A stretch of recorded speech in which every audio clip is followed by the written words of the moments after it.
ప్రధానమంత్రి గారు వచ్చినటువంటి సందర్భంలో పాలమూరు రంగారెడ్డి ప్రాజెక్ట్కి నేషనల్ స్టేటస్ ఇవ్వాలని చెప్పి మేము తెలంగాణ రక్షణ సేన తరఫున డిమాండ్ చేయడం జరిగింది. ఇది చాలా న్యాయబద్ధమైన డిమాండు. యావత్ తెలంగాణలో అత్యంత పెద్ద జిల్లా అయిన కృష్ణానది 300 కిలోమీటర్ల బారిన ఇప్పటి వరకు కూడా నీళ్లు రానటువంటి అత్యంత పేద జిల్లాగా మహబూబ్ నగర్ ఉన్నది.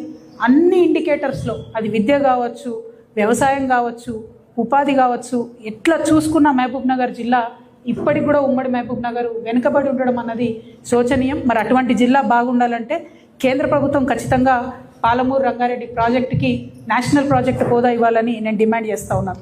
దానికి అనేకమైన కారణాలు ఉన్నాయి. సేమ్ మనం పాలమూరు రంగారెడ్డి జిల్లాకు ఉన్న పరిస్థితే పక్క రాష్ట్రంలో అప్పర్ భద్రాకు కూడా ఉన్నది. అయినా వారికి మాత్రం నేషనల్ ప్రాజెక్ట్ స్టేటస్ ఇచ్చిండ్రు.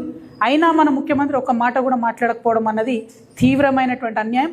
ముఖ్యమంత్రి గారు తక్షణమే కేంద్రానికి లెటర్ రాయాలి. పాలమూరు రంగారెడ్డికి మీరు హోదా ఇప్పించాలని చెప్పి మేము డిమాండ్ చేస్తూ ఉన్నాం.